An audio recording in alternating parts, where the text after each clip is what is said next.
You can now download a free PDF copy or a beautiful printed copy of issue number 6 of the New Thinking Aloud magazine.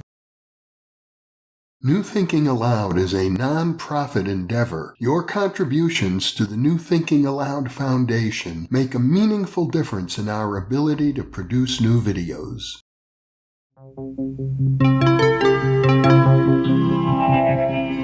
Thinking Aloud. Conversations on the leading edge of knowledge and discovery with psychologist Jeffrey Mishlove.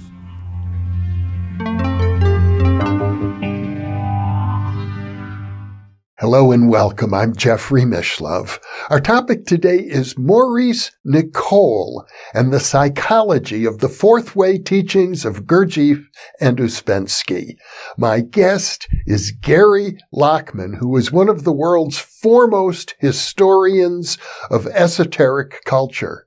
Additionally, he is formerly a songwriter and bass guitarist for the rock band Blondie. He's been interviewed a dozen times previously on New Thinking Aloud on topics including Rudolf Steiner, Madame Blavatsky, Emanuel Swedenborg, P.D. Ouspensky, Colin Wilson, Aleister Crowley, Hermeticism, Carl Jung, chaos, magick, and Russian mysticism. His newest book is Maurice Nicoll, Forgotten Teacher of the Fourth Way. Gary lives in England. And now I'll switch over to the internet video. Welcome, Gary. It's a pleasure to be with you once again. Oh, same here, Jeffrey. It's always a pleasure to be on your show. I note that this is our 15th interview. We've covered a lot of ground in the previous 14, going over esoteric culture, and I think today will be a deep dive into the teachings of Gurdjieff and Ouspensky and the whole movement that surrounds what are known as the fourth way teachings. And I guess a good starting point would be to define what is meant by the fourth way. Well, the fourth way is a name that Gurdjieff told Ouspensky could be used for the system that he was being taught. And the idea was that there's three traditional ways, and it's ways of spiritual development. It's ways of developing your inner world and your spiritual life. And one way is the way of the fakir, which is the physical, it's the body. So the fellow who lies on beds of nails, or stands in one position for ages, or somebody today who would spend an inordinate amount of time at the gym, maybe, or in yoga class. In some asana, they're developing their body, developing the physical way of transcending, their everyday consciousness. And then you have the way of the monk, which is the emotional way, the way of reverence and love towards, some divine figure, some deity. I mentioned in the book Ramakrishna, who would go into a faint of ecstasy just at the very mention of the name of Kali, the great mother goddess, and he was a devotee. So that's the development of the emotions. And then there's the way of the yogi, which is dhyana, the way of concentration of the mind, controlling the thoughts and focusing, your attention and concentration on a single item, so on and so on. But each of those things, even though each one of them can get you some way along the way towards spiritual development, they have their drawbacks as well. So while the fakir is able to control his body, he's not doing that well with his emotions or his mind. And the monk who is able to, trigger this great emotional kind of ecstasy, has very little control over the body, and is usually not a very good thinker. And then the one who can control the mind, and this is an endemic problem, occupational hazard with intellectuals. They have no idea what to do with their body and are completely at a loss of their emotions. So each of those ways, even though they have some advantages, they have disadvantages. But Gurdjieff said his way, the system that in the early 19 teens or the mid 19 teens in Russia, he was teaching Ouspensky, was a way in which you worked at each one of those things at the same time, simultaneously. So you worked at the body, the mind, and the emotions at the same time. And just parenthetically, you can see even earlier than that, in Dostoevsky's great novel, The Brothers Karamazov, you have the three brothers. And one of them is the emotional brother, one of them is the physical brother, and one of them is the mental. So, I mean, that whole idea of this kind of triad of different ways or different types, something that predates Gurdjieff and all that. I mean, you can find it in Plato. But the idea in the fourth way was this: you could work on all of those together. And the other additional advantage of the fourth way is that you didn't have to go to a monastery or an ashram or a zendo to do it. You do it in your everyday life. And Gurdjieff told Ouspensky, the very conditions you find yourself in, those you want to escape, are the best ones for you to work within.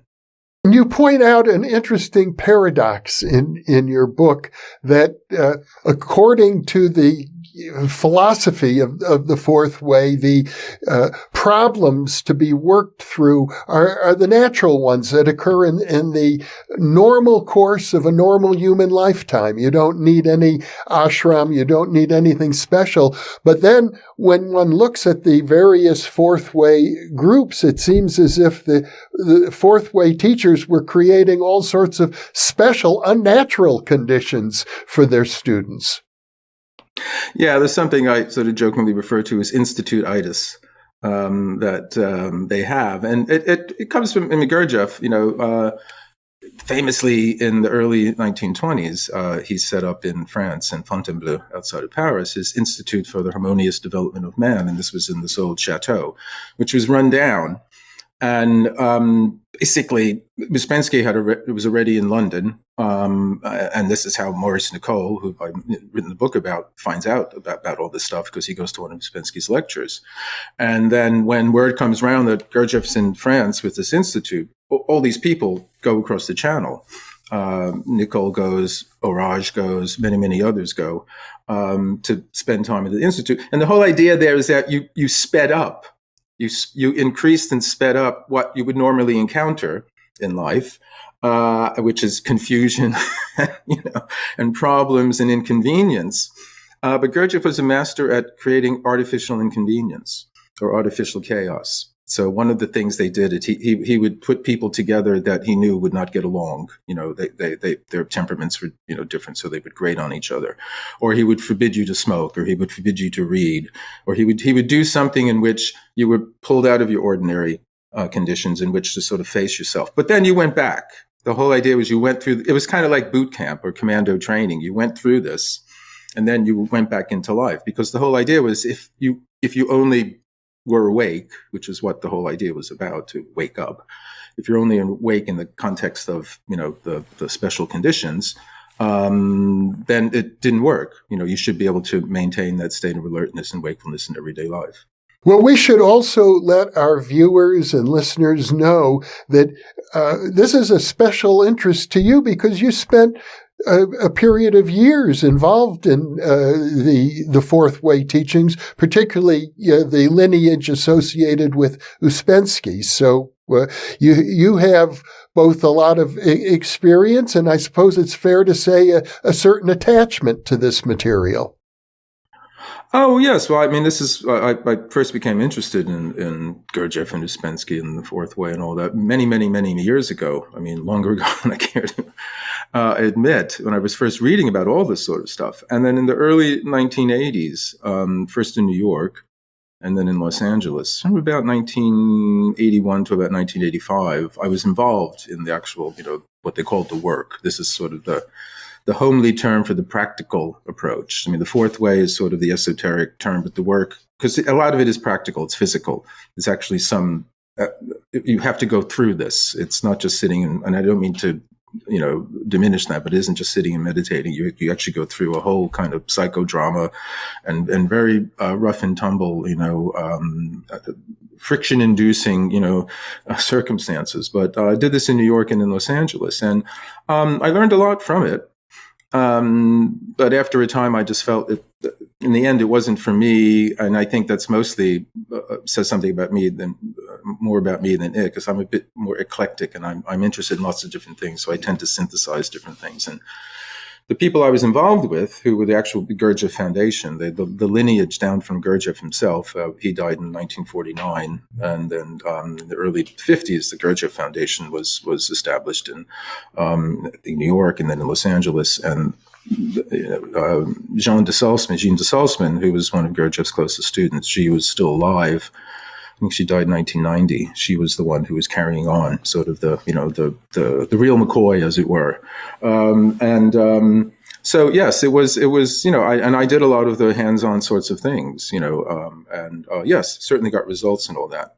But at the time, I just felt I was young and I wanted to do lots of other things. So I thought it was better rather than, stick with it when I was interested in other stuff rather than, they wanted, understandably, they want to keep it pure and all that sort of thing. But I still think, the fundamental ideas, the fundamental ideas with Gurdjieff and Ouspensky is that, Gurdjieff told Ouspensky that we're all asleep. Or we're all machines, we're mechanical. We believe we have free will. We believe we're conscious, but we're not really. And but I know a way in which we can become awake and conscious. And Ouspensky had already written this remarkable book called Tertium Organum, the third organ of thought, which was a surprise metaphysical bestseller in the early 1920s. So he was well on his way towards, exploring these other realms of consciousness. And he was a well-known figure in the theosophical circles in St. Petersburg and Moscow. And that's precisely Gurdjieff sought him out because he needed a good front man. Just like Mad Blavatsky sought out Colonel Olcott because she was a wild card, but she needed a good front man. Likewise with Gurdjieff, and Ouspensky was well known, and he was brought into the fold. And then when he wound up in London in the early 20s, he wasn't lecturing about his ideas from his book, Tertium Organum. He was lecturing the system that he had learned from Gurdjieff. He spent from about 1914, I think, until about 1919, when they finally found themselves down in Constantinople. I mean, their whole time together is an adventure story itself. Ouspensky's book, In Search of the Miraculous. Because the backdrop is, the First World War, then the Russian Revolution, then the Russian Civil War, and an exploding Russia, collapsing Russia, and and the Bolsheviks coming to power, and Gurdjieff and Ouspensky and their followers being, funneled across the country down into, white Russian refugee camps in Constantinople. My best guess is that maybe half of our audience will know nothing about the Fourth Way, will not have heard about Gurdjieff or Ouspensky. And so a lot of what we're talking about, for example, you mentioned the name Orage in passing, people will have no idea what we're talking about. And the other half of the audience may be people such as yourself who have had extensive experience with the Fourth Way and are very advanced in their understanding. So we're going to have to try and balance both of those. But I think it's fair to say the movement grew. It became quite large. I know I was exposed to it in the 1960s in Madison, Wisconsin, of all places. So I have to assume that by that time, by the 1960s, there must have been hundreds, if not even thousands, of little outposts of Fourth Way teachers. Oh yeah, I mean Gurdjieff, Ouspensky died in 1947. Gurdjieff died in 1949. But 1949 was the year when the book In Search of the Miraculous, which is Ouspensky's account of the years he spent with Gurdjieff learning the system and against the backdrop of a collapsing Russia, and then Gurdjieff's gargantuan jawbreaker of a very eccentric masterpiece, Beelzebub's Tales to His Grandson, which is one of those what they call a doorstopper here in the UK. It's this gigantic text, and in which it's difficult to say things briefly because there's so much history around it. But at a certain point, Gurdjieff stopped the institute and he devoted himself to writing. And he wrote this, depends from your point of view, this unreadable, crazy book, or this esoteric masterpiece, which you have to dig under to get the true meaning of. But this was a different direction he went into than what he had taught Ouspensky. And then there's a split between the two. But those are the two main books. And then they came out around the same time. And then you have the Gurdjieff Foundation, which starts in the 1950s. And they carry on the teaching, but they always kept a low profile. I mean, they never really advertised this thing. It's one of the things that different than some other esoteric groups or spiritual groups or whatever. They don't go out of their way seeking members. They're actually you got to find your way to them. But then by the 60s, but people like Timothy Leary, who he became very interested with the Gurdjieff work, and he talked about certain ideas that Gurdjieff had in the Psychedelic Review, that magazine he put out at the time. And so there was this sort of vogue. I mean, the 70s, I first came across him, any mention of this was when I read Colin Wilson's book, The Occult, in 1975, when I was playing in a punk rock band in New York, so of all places. So, it wasn't some emissary from an esoteric society that met me, no, I just was reading some beat up paperback. But it was like, wow, this is fantastic stuff. And so, yes, there was. And my first encounter with it was, before I joined the real thing, I went to a lecture about it in the Barbers Inn Hotel in Midtown or the Upper East Side in New York. And so there were different groups there was a period from, we say, late 70s into early 80s when there was a certain vogue about it. But then later on, people like Marianne Williamson sort of took hold of. There's a symbol called the Enneagram. It's a 9-pointed symbol that Gurdjieff introduced to Ouspensky, but then it's since become kind of common currency in a lot of New Age, kind of circles. So a lot of these ideas have seeped in, and they're not necessarily, how should we say it, the roots of them aren't known. But it's never been quite as popular, I would say, as some other, like Jung or something like that. It's not as well known as Jung or someone. They did attract a number of famous people. You write about Catherine Mansfield, for example, and you've mentioned Orage, who was a well-known literary figure in England. In fact, as you point out, they sought upper-class students in England and in France. It became sort of an elite preoccupation, I suppose, for people who had the time. Yeah, sure. Or the money. You had to pay a certain amount to go to the Institute in Fontainebleau. And the fellow written a book about Maurice Nicoll. He was a prestigious Harley Street physician, psychiatrist. And if you live in London, you know what Harley Street means. It's the street where, the most prestigious upmarket doctors and psychologists and dentists, whatever, have their establishment. So, and he had that. And he actually, you're right, because, A.R. Raj was the editor of a journal here called The New Age, before our New Age was going. And Mansfield with H.G. Wells and Bernard Shaw and all these other people at the time, there was this whole melange of different ideas bubbling away just before World War I. And in theosophy and Fabian socialism and evolutionism and all this kind of stuff bubbled away in this kind of very optimistic atmosphere. Then World War I happened, and that all went out the window. So Raj was publishing all this interesting stuff, and he went to Ouspensky's lectures, and he was captivated. And then Nicoll, he went to one of them, and he was already Jung's lieutenant, British lieutenant. He was very close to C.G. Jung, in the same way that Freud saw Jung as inheriting, the throne, inheriting, the dynasty of psychoanalysis. Jung saw Maurice Nicoll inheriting at least the British, branch of it. And what happened is that Nicoll went to one of Ouspensky's lectures, and he basically, changed his allegiance. And after a while, he wrote a Dear Carl letter, basically saying, I've changed over to Ouspensky. But they were very, very close. Jung was the godfather of Nicoll's child. And before the breakup, Jung used to come and stay with Nicoll in his, home in a very fashionable part of London. And there's a famous story of Jung having an encounter with a ghost in a cottage that Nicoll rented outside of London on the coast somewhere. And he got it at a very low price. And one of the reasons is that he was told it was haunted.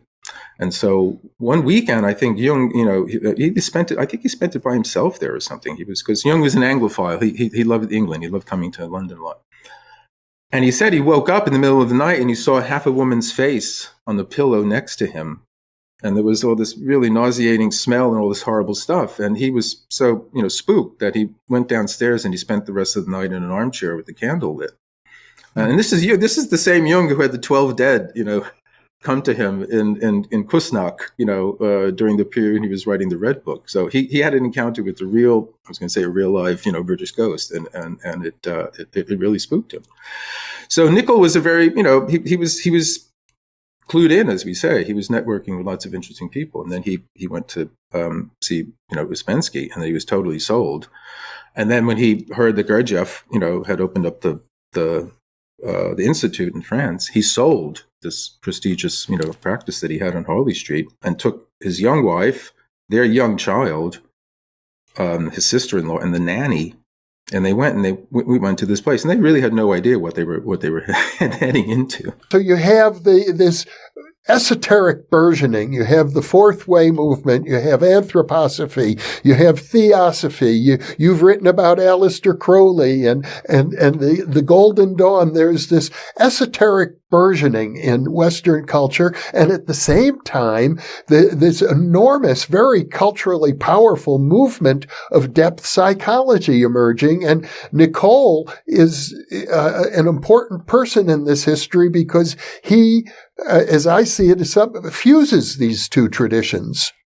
Yeah, this is true. Well, I mean, what you're saying, this is what I always call this period, the 1920s, as the golden age of Western esotericism, because you have everybody. It's like all the good bands are around at the same time playing. It's like you said, you have Crowley. Jung is starting out with the Psychology Club in Zurich, and he's gone through, the whole Red Book experience, and he's done all that. And you've got, as you say, Crowley in Sicily with his Abbey of Thelema. You've got Gurdjieff and Fontainebleau. Ouspensky has his own groups in London, and so on and so on. So it's just most of what we still, today look at as kind of the Western esoteric tradition, at least its modern version, comes out of that time. And yeah, theosophy was still going strong, Krishnamurti, and so on and so on.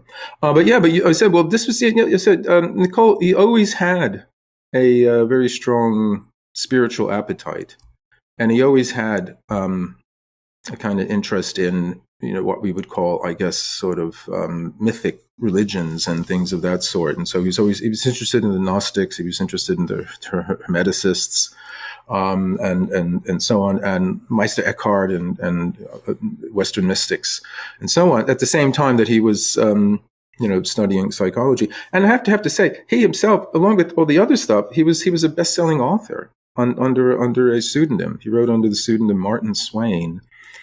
And he wrote a book with his sister called Lord Richard in the Pantry, which is, if you know it, it's sort of like the old 1930s screwball film, My Man Godfrey, where you have someone who's an aristocrat pretends to be, the butler or the cook or something. And so that's the kind of irony. So he wrote a story like that. It was a novel, and it was a best-selling novel. It was made into a theater production, and they were earning like thousands of pounds a month from royalties. And then it was made into a film. The film is lost, but it's one of the films that's actually on the BFI, the British Film Institute's, register of, lost films. So he was, a successful character, and his father was a very, very famous political figure.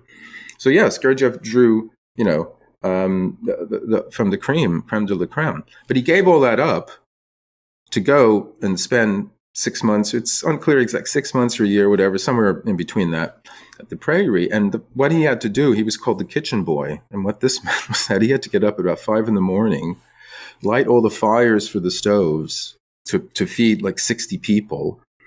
And then later, after breakfast, he had to wash all the dishes, but Gurdjieff didn't allow using soap. So it was all these kind of inconvenience. He had to wash all the dishes, but with cold water. And so this is a fellow, when he was growing up, his father was friends with Winston Churchill and Lord Asquith and other, very famous people at the time. And he was sitting in on conversations with them. And then now he's here in this mad kind of work camp, and his wife is like cleaning the toilets, and the sister-in-law is doing something else. I mean, the nanny had the best of it. All she had to do was take care of the kid. But everybody else is doing this, all this hard physical labor all the time and eating very little. And Gurdjieff would introduce these very, very, should we say, drastic kind of measures. There was something called the stop exercise. So whatever you were doing, he would say, stop.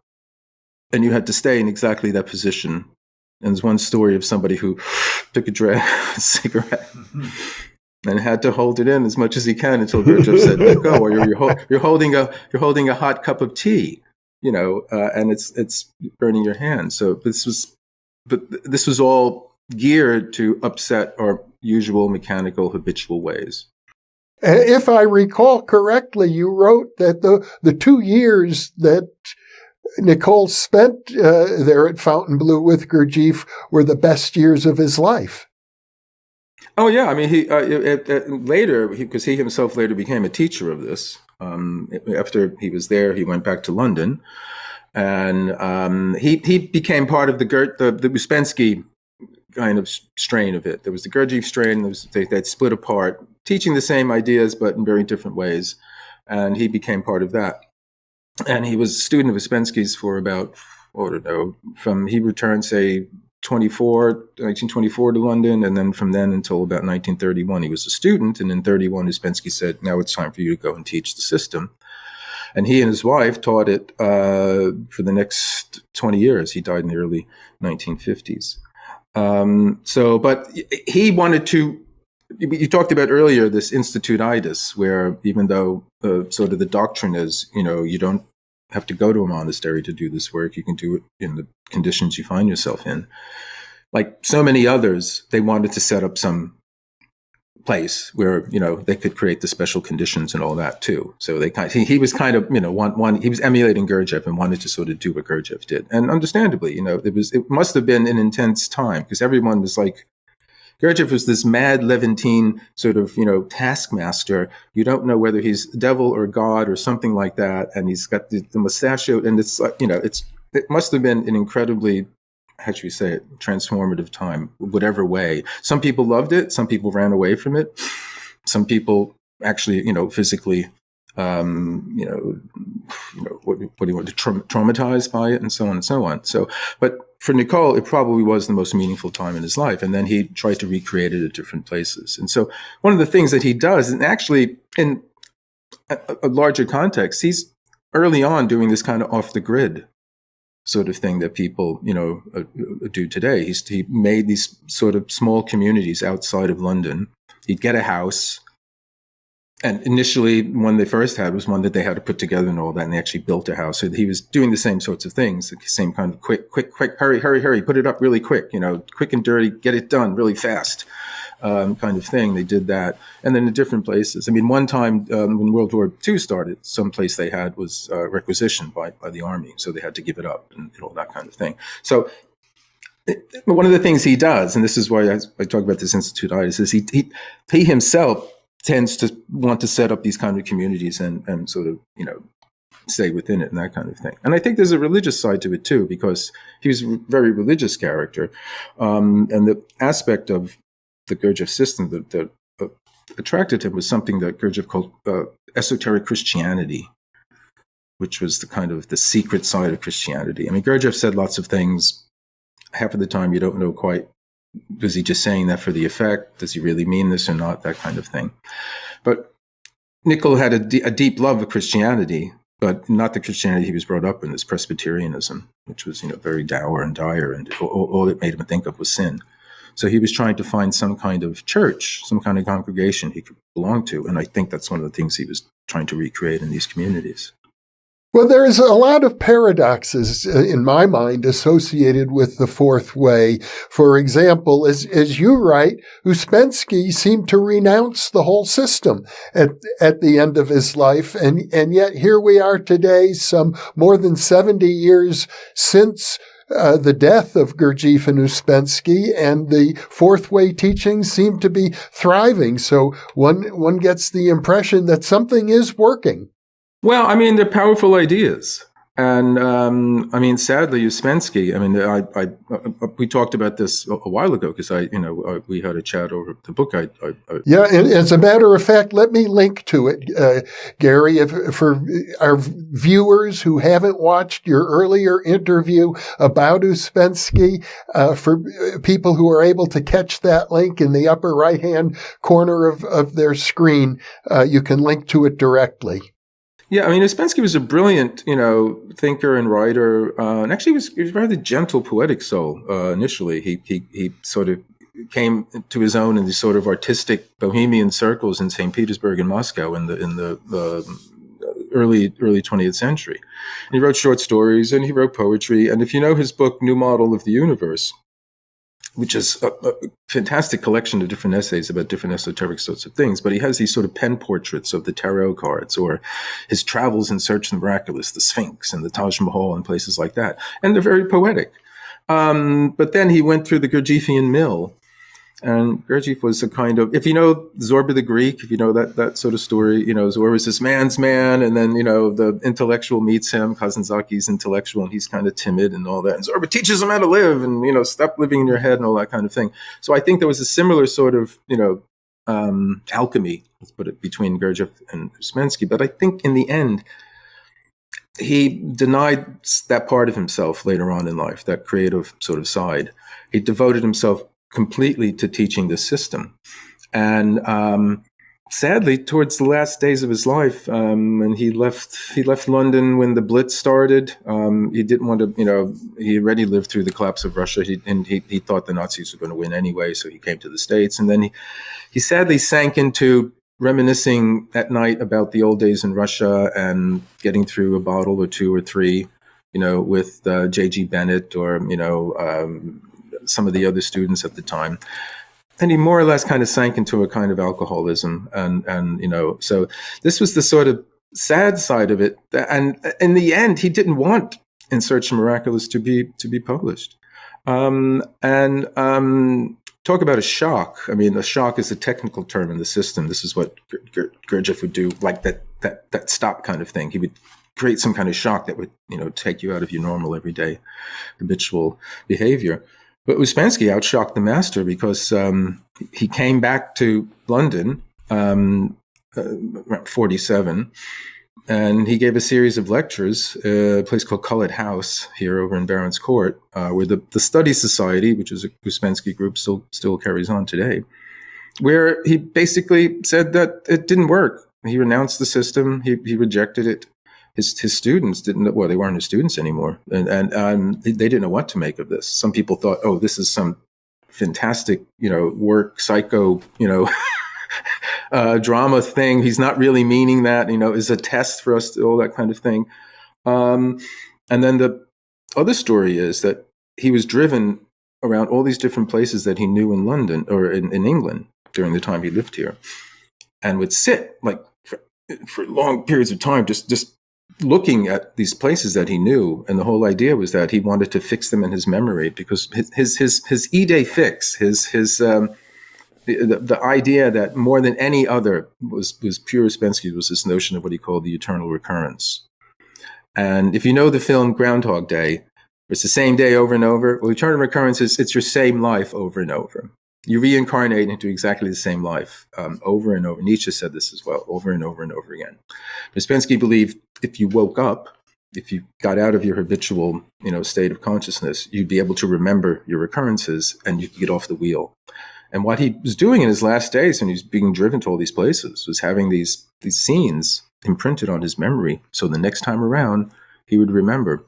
And there's some suspicion that one of the things he wanted to change was his meeting with Gurdjieff.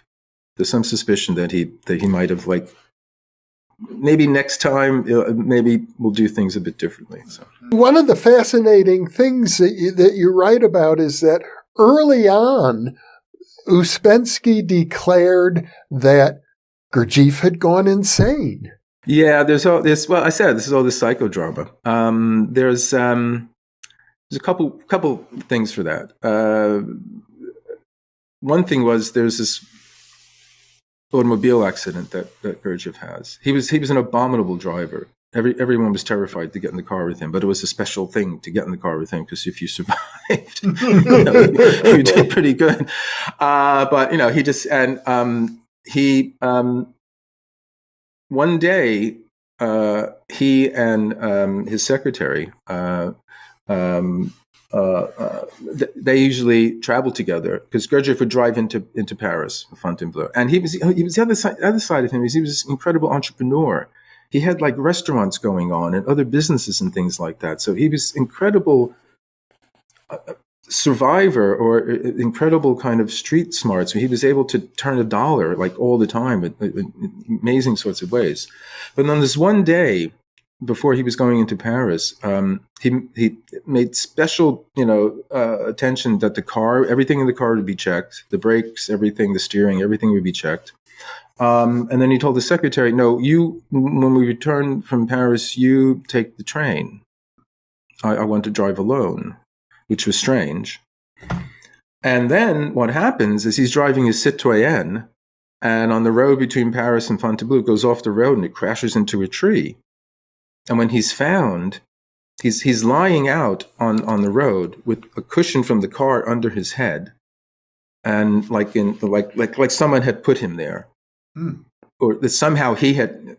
But he's complete. His hands are lacerated. He's very, very, horrible wounds, and he's really hurt very badly, and he was unconscious for several days after that, and all that. But the idea is that he somehow arranged the accident on purpose. That he somehow made it happen on purpose because he sort of wanted to get rid of everybody around him. He got what he could from all the people around him. He always said, "I need rats for my experiments." And so he would collect lots of people around him, and then maybe learn from his interaction with them what he wanted to learn, and then he didn't want them anymore. So he had the accident, and he closed down the prairie. And it was after this that he started to write. And somehow Ouspensky, when he heard about the accident, he said, no, something's not right here. Something happened. And he wondered if Gurdjieff had somehow gone on the left-hand path, or, he claimed to have been, his system came from what he called the Sarmung Brotherhood, which was sort of like the Mahatmas for Madame Blavatsky in Tibet. This was a secret monastery that he encountered as a younger man in his travels in Central Asia. And his system, came from that. But then it was sort of like, oh, it's his system now, not theirs. And it's kind of like, he had gone rogue or something like that. And Ouspensky was a much more tactful, he was not the wild card that Gurdjieff was. He was fairly bourgeois, even though he was an artist and all that. But all this kind of and Gurdjieff was always acting all the time. He never knew. Is this for real? Are you pulling my leg? And that was the whole idea. Teacher, is this a lesson? Well, I don't know. Is it? You tell me. And so Ouspensky, he was more a scientist. You do these exercises, you do this, you get those results. So in any case, he sort of think Gurdjieff went off the deep end. And then Gurdjieff later on, he produced this very strange work called Herald of Coming Good, which is the only one of his writings published at the time. I think it's still available. Weiser published it years ago, but it had a faint sense of madness around it. It was just completely outrageous. And again, you don't know, is this for real? Is he pulling your leg? Is this whatever? But he was making all these preposterous claims and having centers around the world and, developing all this, remarkable kind of technology and stuff. And nothing was going on whatsoever. And Ouspensky got one look at this and he said, oh my, Gurdjieff's gone off the rails or something like that. So, but you never know, you never know. So that was one of the things. There was a split there. And at that point, basically, Ouspensky says, work with me, but you can't have anything to do with Gurdjieff. And Gurdjieff by that time had, was, doing many, he was in the States for, several years with A.O. Raj went to America to, hit the drum, tub thumping for the Gurdjieff system, and in New York and in different places, and basically drumming up as much money possibly as he could for him. And this was one of the things in the end that drove Raj away from Gurdjieff, is his incessant demands for money, and also the fact that Gurdjieff didn't like the woman that he married. Well, all of this raises the question as to whether or not the Fourth Way was actually a system, or whether Gurdjieff was just experimenting the whole time. Well, this is the question. What is the genuine Fourth Way? Nicoll, in this fantastic monumental collection of what he calls the psychological commentaries on the teachings of Gurdjieff and Ouspensky. It's like a 5-6 volume set. He said in that, and in his own diaries and writings, he said his task is to hand on the teaching in the way that it was given to him without changing it in any way. It has to be. And that's the teaching that Gurdjieff gave to Ouspensky, and that's in the book In Search of the Miraculous. But then Gurdjieff later on says, "Oh no, I don't use those terms anymore. Self-remembering, what's that? I don't know. All that. No, I have a whole other stuff, and this is the stuff that came out of Beelzebub's tales." And so it's a whole other kind of thing. So someone who stayed in the Ouspensky line, let's say, and when they bumped into, when they're both alive and they bumped into a Gurdjieffian, the Gurdjieffian would say, "Oh, you're still doing all that stuff? Well, this is the new thing and all that." But then Ouspensky would say, "Well, no, this is what Gurdjieff told me he learned from the Sarmung Brotherhood." So which is which? Is that the teaching? And so it was all. And again, the impression I get, especially from the accounts from people at the Prairie at the Institute, Maurice Development Fontainebleau, was that everybody was on their toes constantly. Nobody knew exactly what was going on. Gurdjieff never said the same thing twice, many times, and Madame Blavatsky was like that as well. So is that the teaching itself, to keep you constantly sort of on your toes? It's a story I tell in there about the Institute when again apparently the hygiene wasn't top of the list, so there was the kitchen was full of flies and all this kind of thing. And J.G. Bennett, who himself wrote many books about the work and was an important thinker in his own right, started Sherborne Institute here in London. Robert Fripp, the guitarist from King Crimson, was one of the famous people who went to school there and all that. But his partner, companion, Mrs. Beaumont, came to the Priory to visit, and she got one look at the kitchen. She got some fly paper and put it up. Suddenly the flies were gone, and so. But the others were saying, "Oh no, we weren't supposed to do that. We had to deal with our negative emotions." But then Gurdjieff came in and said, "What a brilliant idea! The fly paper." And then walked down. So it's like fly paper or no fly paper. What is there's? And then the other thing was was there really an institute? I mean, an exchange between Gurdjieff and Nicoll. Gurdjieff is telling him, all of this is only temporary. We don't build for posterity. This will all be different. Everyone will be someplace else soon and all that kind of thing. So it's all temporary sort of thing. But at the same time, around the same time, he talks to J.G. Bennett and he tells him about his plans for building an observatory, up in a certain point. And he's developed a way to make the planets look bigger through a certain special telescope. And all these other grandiose kinds of things. So was there really an institute? Was there no institute? Don't ask me. I don't know. Even Nicoll was that. He tells the story. Someone is there saying to him, "Please, can you just tell me what's going on here? What we're doing?" He said, "Well, why are you asking me? I haven't the slightest idea. I don't know myself." So in some way, it's kind of like a live-in, live Zen, koan, to be in that place where you don't, and it's just up to you to decide, what you do. And some people said, "Okay, I figured this out. This isn't for me." There's a fellow named James Young, who was one of the many people that were involved in the psychoanalysis early years, as you mentioned, in London. There was what they called the psychosynthesis group. It was, with the psychoanalysis, well, you can take the psyche apart. Well, it's psychosynthesis. Let's put it back together. Sort of let's see if we can do a Humpty Dumpty on this. And but he was there for a while. He was a student of Jung's, and then after a while, he just said, "No, I've just had it," and he went back. And Jung wrote him a letter congratulating him on his escape. Because one of the things I when I was writing this book, I said, "God, what would I have given? What would I give to have seen Jung and Gurdjieff in the same room together and see what would?" And because in many ways they're very similar. They're both larger than life characters. Mm-hmm. They both were good cooks. They both liked physical hard work. I mean, Jung, famously built that tower, and and did the stone chiseling and all that sort of thing. So I always wondered what would have happened had they met. Well, back to Maurice Nicoll, you point out that one of his unique qualities is that he personally interacted with Gurdjieff, Ouspensky, and Jung.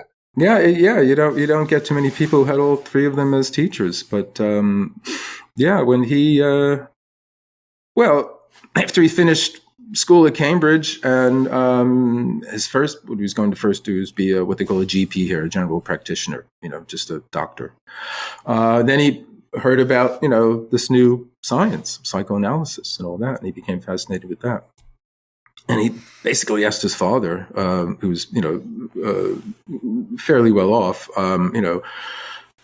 can I go and study, with Dr. Jung in Zurich and, and all that. So he goes, and he doesn't meet Freud, but he certainly meets Jung. He actually encounters Jung during the time when Jung was going through the breakup with Freud. So he encounters Jung during the time when Jung was producing all this wild stuff that we know as the Red Book, and going through his own psychotic breakdowns and having visions and waking dreams and all this sort of stuff. So Nicoll meets him at a, peculiarly, special sorts of time. And all of this is in these diaries that Nicoll kept around that time. And then later on, he stops the diaries when he starts going to the prairie. But from the, mid-19-teens up until, then, he's keeping this diary, and his dreams, interpretations of dreams, his encounters with Jung, and then later on his encounters with Ouspensky and all that. So that's fascinating too, because these people are turning up in his dreams. So he's got Ouspensky and Jung and all these other people in his dreams, and him trying to understand, well, these, according to Jung, these are projections of my own personality. So who's the Ouspensky in me? Who's the Jung in me? And all that. So it's a remarkable kind of thing.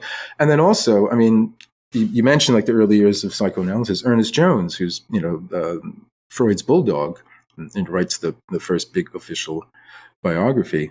He's in there too, and he's kind of this shadow figure because what Jones wants to do, he's Freudian, through and through, and he wants to get rid of all the Jungians. He wants to cut the Jungian rump off the psychoanalytic society, and Nicoll is one of these people that he wants to get rid of. So it's all this, again, this kind of drama going on back there. It was incredible, rich time when all of these different ideas were sort of blending and flowing over each other, and before they all crystallized into different things. If I understand correctly from your book, Gary, whereas the Jungians and the Freudians are deeply into dream analysis, and Nicoll was following that pursuit, the fourth way teachers were saying dreams are meaningless, don't pay any attention to them at all.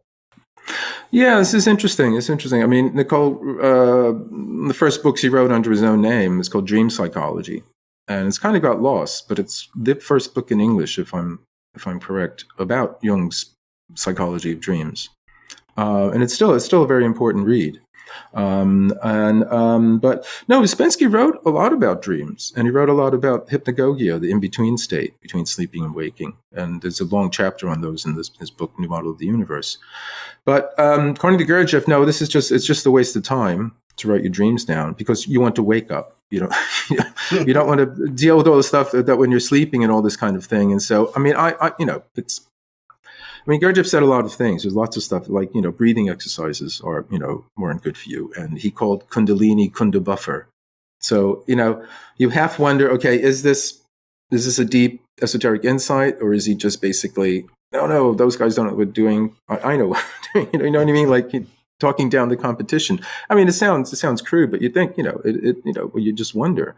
But Nicoll continued to, he stopped the journals. He probably kept them going, but the only ones we have are these from these different times. But yeah, why exactly Gurdjieff says dreams? I don't know. Ouspensky didn't have anything good to say about Freud or Jung or any of that sort of thing. One of the other things you discover, you read these people, none of them have anything good to say about each other. Jung had a client who was very much into anthroposophy and Rudolf Steiner, and she brought him some of Steiner's books, to read. And then she asked him, "What did you think?" And he said, "That man should be in an asylum."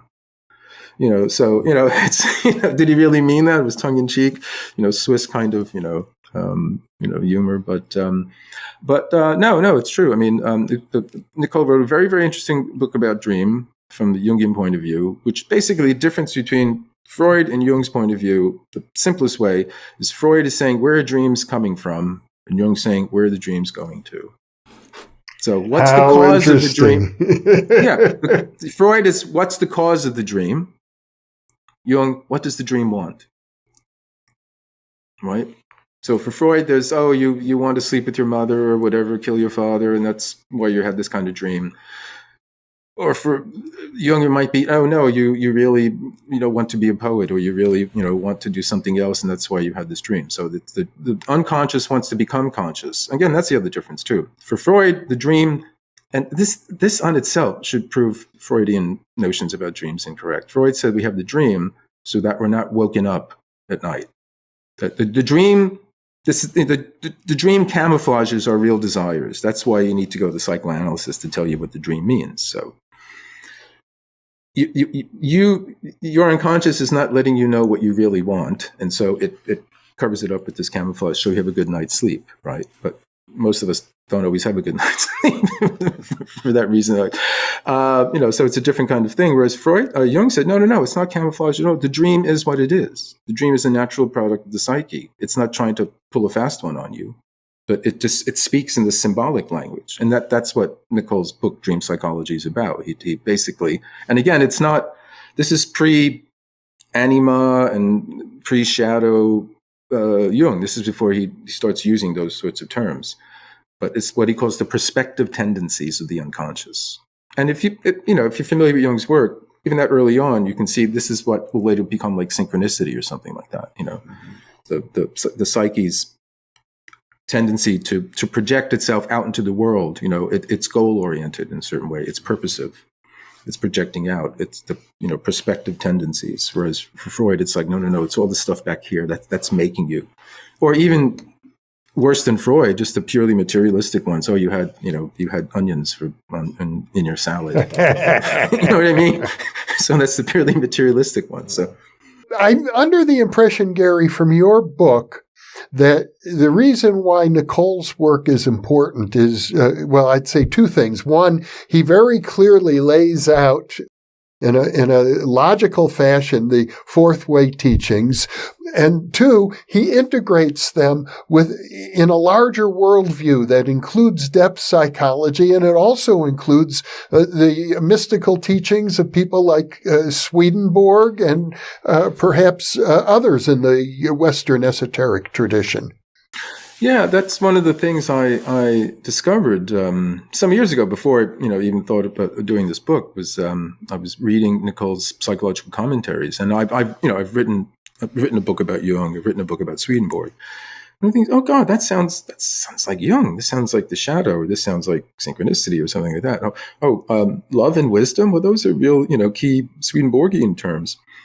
And so I discovered that actually I knew that he had been, a follower of Jung, but then I later learned that in his last years, he became very, very interested in the work of Swedenborg. And one of the interests, again, is that Swedenborg himself, developed a kind of esoteric Christianity. Swedenborg devoted this huge text, Arcana Coelesta, the secrets of the heavens, to his esoteric interpretation of the book of Genesis. He was going to do the entire Bible, but I think we should be thankful he stopped where he did, because he would have had a book about 20 times as big as the Bible. But Nicoll was doing the same sort of thing, where and one of the things I say is like in his book, The New Man, which is his, rather thin but very, very important and dense work about his esoteric interpretations of the Gospels. And then there was another unfinished work called Mark.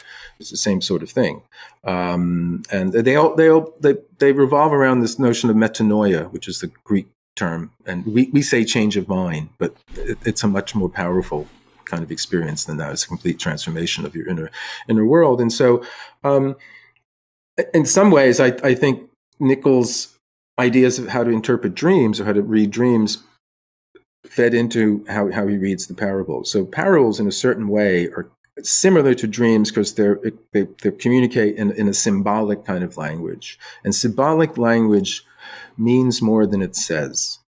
Regular language says, and that's it. It means what it says, and I say what I mean, and I mean what I say. Whereas like symbolic language, yeah, you can say something, but then what it means is something larger than just, the literal meaning of the words. And this was the contrast, let's say, between the Presbyterianism that Nicoll grew up in, whereas the literal interpretation, like fundamentalist Christians today, the Bible is the word of God, and it's the literal interpretation of it. Whereas, no, that's what we would call the Petron Church, the church that came out of Peter.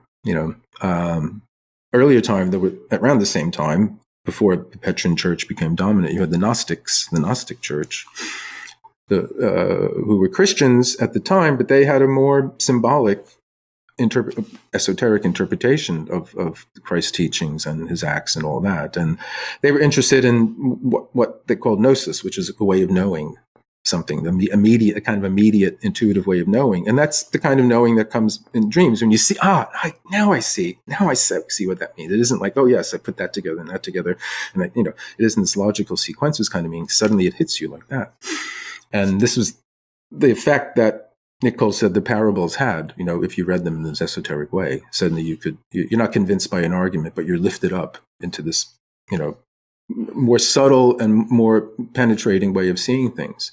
And this is something that, Swedenborg did as well. So yes, he had this kind of melange. And as I said earlier, in most of the traditions of the fourth way that carry on from Gurdjieff, it's a purist kind of thing. You kind of stick to it, not necessarily in a kind of dry fundamentalist way, but it's a sort of sense where, if you want to learn French, you don't start thinking in German, right? It's sort of similar to that. But I think, but Nicoll, he was able to bring these things together, and himself personally, he was a much more congenial, friendly, almost jovial kind of proponent of a system that is often very, very austere and very demanding. I mean, Ouspensky he became this kind of Iron Man, logician, taskmaster sort of character. Gurdjieff, you never knew what was going to happen around him. He would, explode or whatever. But Nicoll was kind of, you could sit at the pub with him and have a pint, as they say here. And he's kind of like a Chestertonian character, like the local vicar, like Father Brown or someone. And you could just, sit with him and talk, and he would communicate in a kind of humorous sort of way, which doesn't necessarily come across in the writings, but the people who knew him and around him, he was able to communicate deep, profound ideas in a humorous sort of way, and leave it to you to get it. And the same way, whether you get the joke or not, there's certain jokes you have to be a bit intelligent to be able to see. Oh yeah, I get it, right? So that would be the same kind of thing. Likewise with interpreting the dreams or interpreting the parables, it's a certain way of being able to see things that's a little bit above the everyday and the literal. I'd like to go back to a topic we haven't really covered, which is the movements. I'm under the impression that if Gurdjieff did in fact learn anything at the Sarmung Monastery, it might very well have been those movements that he taught. Well, he says in Meetings with Remarkable Men, which was it's Beelzebub's Tales was writing Meetings with Remarkable Men, and then there's a later book called Life is Real Only Then When I Am, which he left unfinished. But Meetings with Remarkable Men, it's about his early years in his travels with a group of others called the Seekers of Truth. And again, it's full of metaphor and symbolism. How much do you take literally? How much should be interpreted in terms of kind of, a metaphor for something? It was made into a wonderful movie by Peter Brook, as I recall.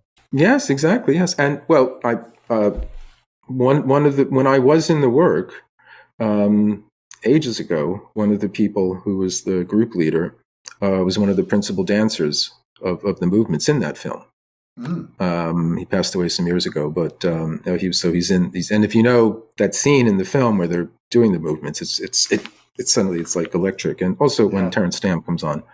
But he says there was this strange figure that this kind of statue that had moving arms, and it was something that I forget the term he uses, but it was able to sort of it would communicate, the solar system or things of that sort. It would communicate astronomical kind of lore, but other things as well, and the different movements and positions and all that kind of thing. And it was from that the sort of different movements that he taught later on. And again, this was a later thing. It wasn't with the time with Ouspensky. He didn't have that with Ouspensky. So you wonder, okay, if you always had this, if you learned this in the Sarmung, why didn't you bring it up then? So did he learn it? Did he, and that Meetings with Remarkable Men, the book didn't come out until the early 60s. So that was published, I think 61 or 62. So it was a later addition to the work of literature. I practiced them a bit myself ages ago when I was in Los Angeles, and I have to say, they're very, very difficult. But one of the things I say in the book is I think they're a way to purposely induce second wind. I'm not saying that's all they are, but I think physiologically we can understand in that way. And if you know second wind is when you're an athlete, you're running the marathon, whatever it is, and I just don't have any more, I can't do it anymore. I can't move another step. And then you push yourself, and then suddenly you got a full tank of gas and you're going 90 miles an hour and you just feel, oh man, I could do this all night. So this is one of the things Nicoll says in his diaries, that Gurdjieff's method is through induced frustration, where you're pushed beyond your limits. He had this idea of super efforts, where like a super effort, if you just walk 10 miles, walk another 2 before you rest. So you always do more than you have to. And so you purposely push yourself on. And I say this because this is what happened to me when I was trying to learn these movements. Again, this is ages ago. This would have been about 1983 or something like that. And in Los Angeles. And I learned some, and there's the piano music going on, and but there's a very difficult set of them, and I just couldn't get it. And I just can't do this. It's just about to drop out. And I tried one more time, and suddenly everything was where it should be. And I felt like, man, I just felt so full of energy. I wanted to get in my car and just drive to San Francisco, just for the fun of it. And so, but the reason I say about the second wind is like the psychologist William James, who's, a bit earlier, he met Freud. He was a bit earlier than Freud. He met Jung as well, but, a bit earlier than them. But he wrote about this. He wrote a very important essay called The Energies of Men, where he talks about how we limit ourselves to sort of degrees of fatigue that we've only come by habit to obey. And if we're put into some kind of crisis situation where we're forced, to do something, we suddenly discover we have all this energy. Or he would talk about neurasthenic patients who, oh no, I simply can't get out of bed. No, I can't do anything. I have no energy whatsoever. And he would apply what he called the bullying treatment, which I don't think you can get by today, but the bully, where he would force them to get out of bed, make an effort. Then suddenly it's child's play, and they want to go, run the marathon or whatever it is like that. So Gurdjieff, I believe, I'm not saying he didn't learn from wherever he learned, but I think this is you can say the psychological, the physiological kind of, explanation for it, or mechanisms of it, is that he pushed people beyond the limits that they had sort of voluntarily accepted, is that this is it, this is all I can do. And then, no, you have much more. I mentioned Orage, the story of Orage, where he came, here's a guy who, held his own with H.G. Wells and Bernard Shaw and other people at the time, and, was very well known, very, very famous, prestigious, editor in London. He's at the Prairie. He's given a shovel and he's told to dig. And you just dig until I come back and tell you not to dig. And then they fill up the hole. Dig it again and fill it up again. And he was doing this and he's like, his back breaking. He's even saying how he would cry himself to sleep at night and thinking, what the hell have I done? What the hell have I put myself into here? And then the next day he goes and he digs, and suddenly he's enjoying the digging. And he's doing it. He's like digging more than he did, and he just doesn't want to stop digging, And I mean, years later, a couple of years ago, I started painting my flat, and I so enjoy doing it. I put myself into it that I wanted to go paint my neighbor's flat. I want to knock on their door and say, "Do you need any touch up or anything like that?" So it's the whole.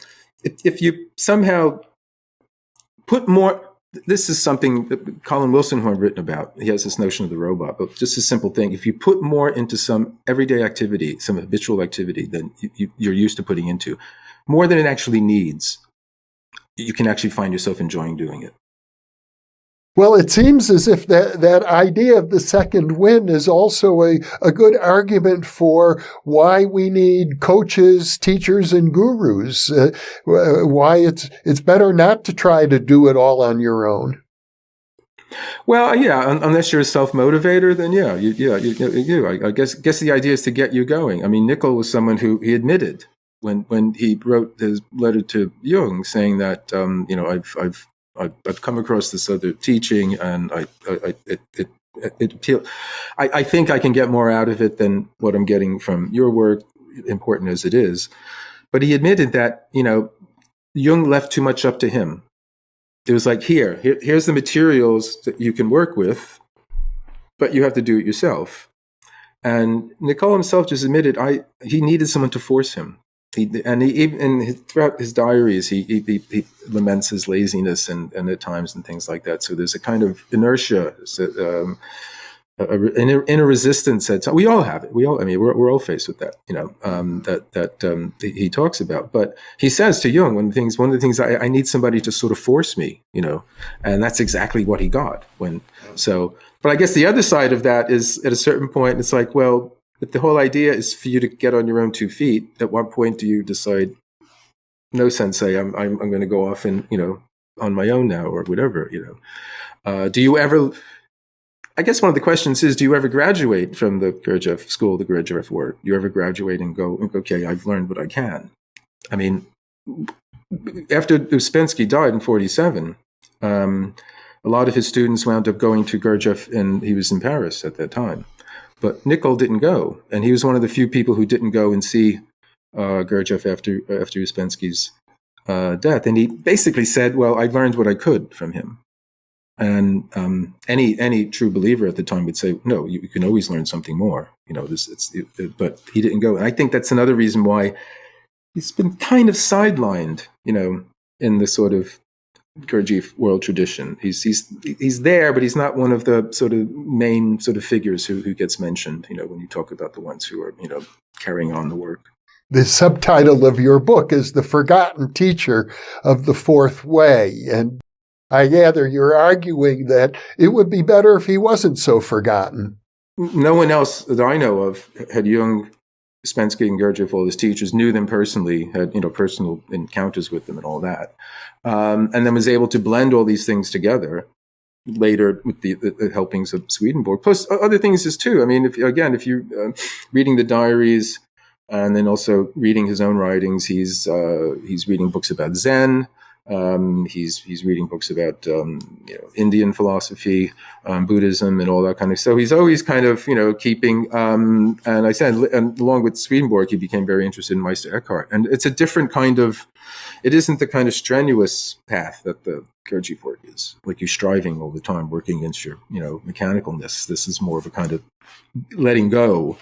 I guess "let go and let God" is kind of the catchphrase of it. But it's a different sort of thing, and he even says that in his diaries. He says, "Well, this isn't the same sort of path, but then I feel more attuned toward this."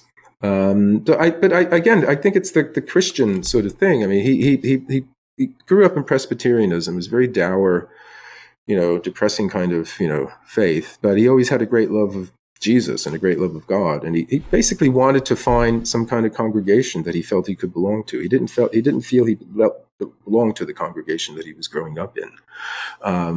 Early on, that meant there must be something wrong with me. Just later on, he figured, no, there's something wrong with it. So I think that's the other thing too, is that the how should we say it, the kind of there's be perfect as your Father is perfect. There's that side of Jesus that doesn't get as much press as come to me, all the weary and laden and all that kind of thing. So it's more of giving over your burden, to a greater power. And again, you have to recognize that he was ill in his last years too. So physically he was feeling Not as strong as he had been when he was doing all the more strenuous kind of work. He died of cancer, as I recall. Yes, yeah. And he somehow knew in advance, quite a few years in advance, that he had this intuition that his last years were coming. And this is one of the things that led to making sure that the commentaries were published before he died, and also making sure that, they said, the short book, The New Man, was published. Sadly, I mentioned this kind of laziness and inertia with Nicoll.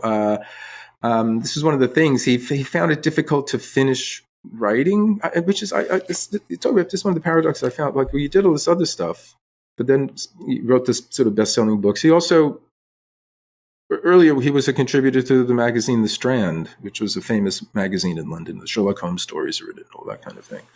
So he was well known at a certain point, and he could meet a deadline.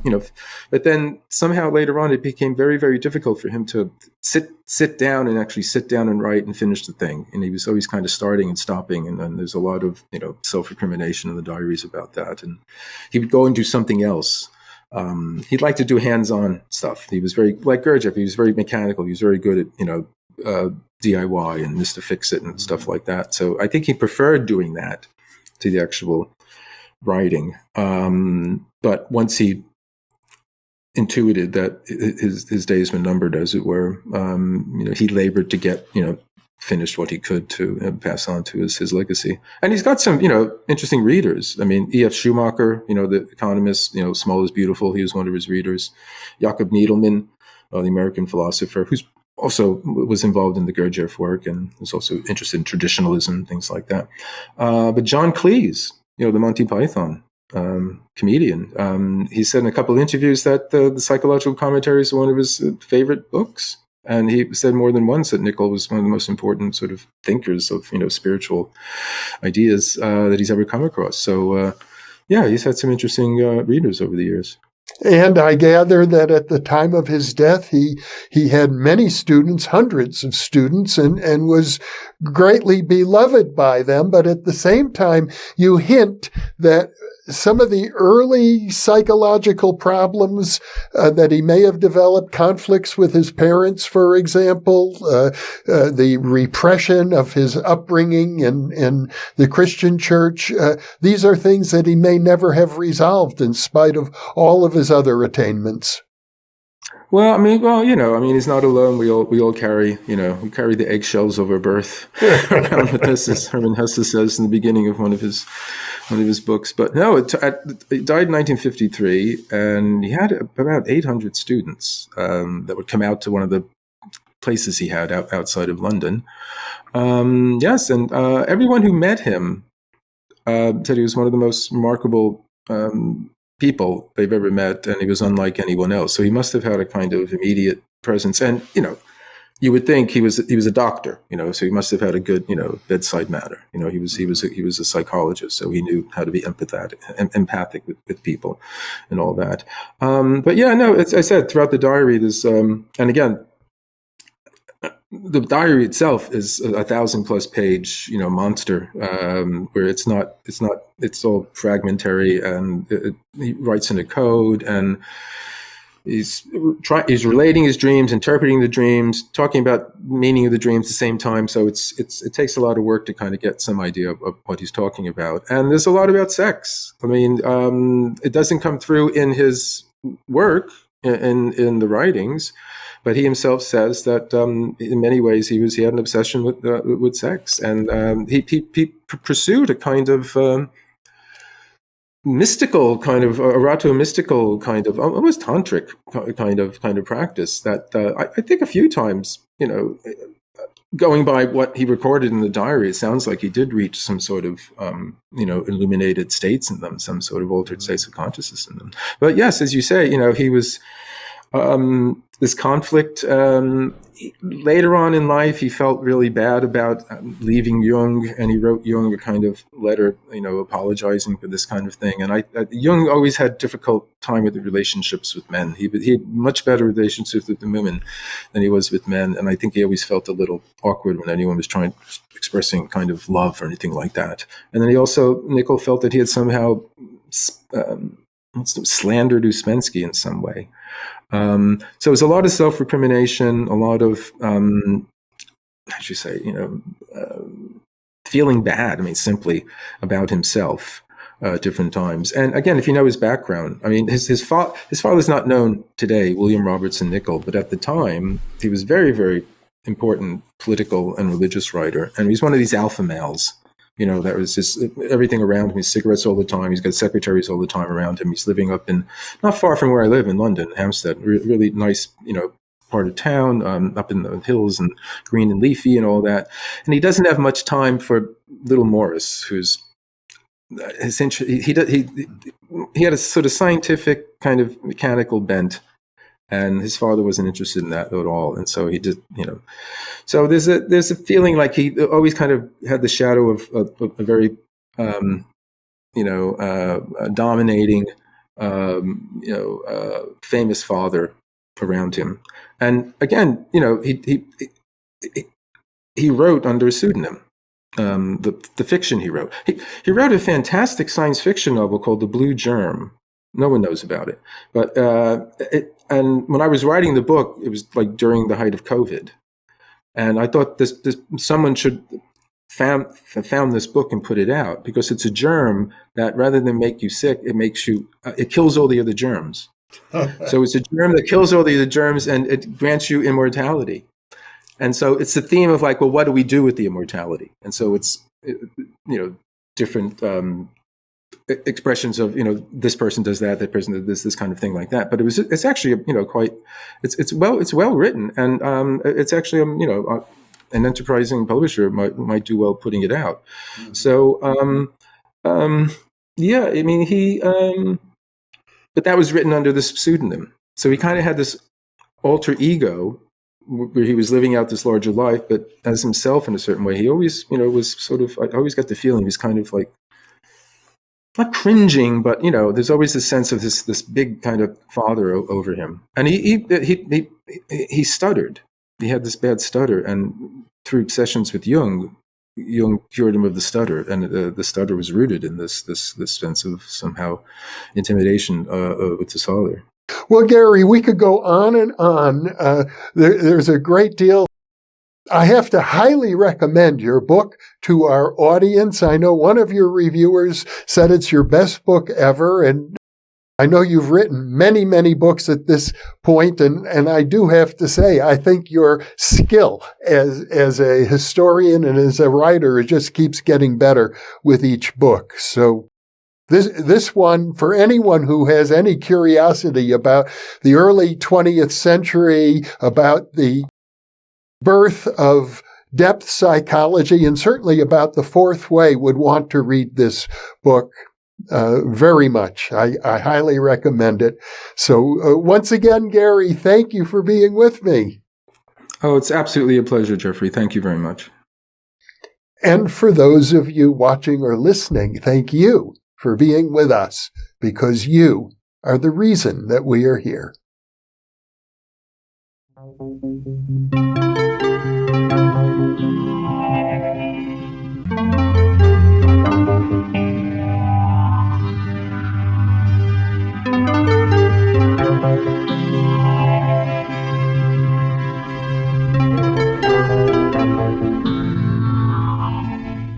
Book 2 in the New Thinking Aloud Dialogues book series is a tribute to parapsychologist Russell Targ, celebrating his 90th birthday. New Thinking Aloud is a non-profit endeavor. Your contributions to the New Thinking Aloud Foundation make a meaningful difference in our ability to produce new videos.